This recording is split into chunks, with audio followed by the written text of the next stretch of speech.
Un député de la province de l'Ontario, Maurice Bélanger, avait milité pour la modification de l'hymne national pendant plusieurs années.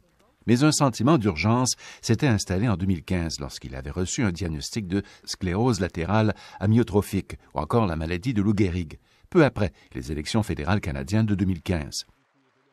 La Chambre des communes du Canada a donc adopté le projet de loi en juin 2016 en présence de l'ex-député Bélanger. Ce dernier est décédé quelques mois plus tard. Le projet de loi privé de Maurice Bélanger pour rendre la version anglaise de l'hymne national canadien neutre de genre a été adopté en troisième lecture il y a environ une quarantaine de minutes. Regardez bien les images sur l'écran. On peut voir M. Bélanger tenait absolument à être présent. Et la bonne nouvelle, c'est que 225 députés ont voté en faveur de la modification, 74 contre.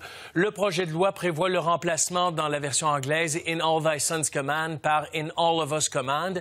Il faudra que le Sénat adopte le projet de loi pour obtenir la sanction royale. Mais, en raison de l'opposition du Parti conservateur, le projet de loi est resté bloqué au Sénat, et ce pendant plus de 18 mois. Les amendements et les sous-amendements en provenance des banquettes des conservateurs s'accumulaient dans le débat sur ce projet de loi C-210 à la Chambre haute.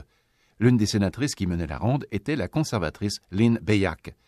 Aussi, farouchement opposé au projet de loi, il y avait le sénateur conservateur David Wells, qui disait avoir reçu des centaines de courriels et de lettres de Canadiens qui voulaient garder l'hymne tel qu'il était.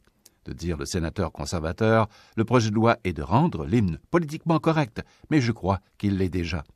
Puis il ajoutait, « Les Canadiens sont fiers de leur hymne.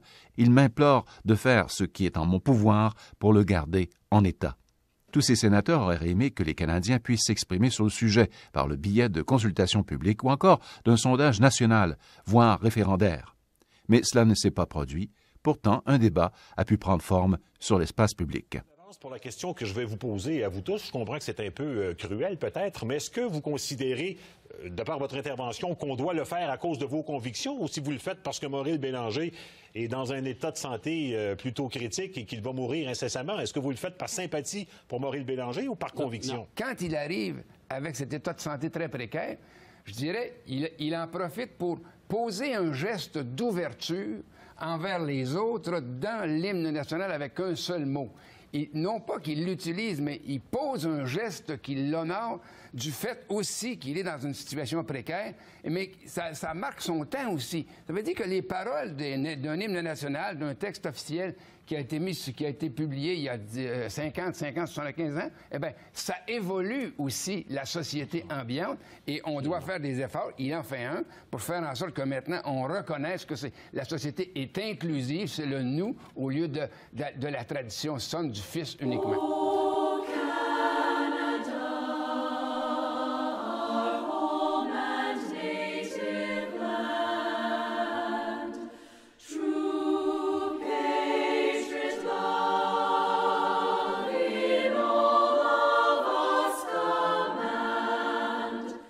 Au final, les Canadiens et Canadiennes se dotent d'un hymne national plus inclusif qui pourra inspirer d'autres nations sur l'égalité des sexes.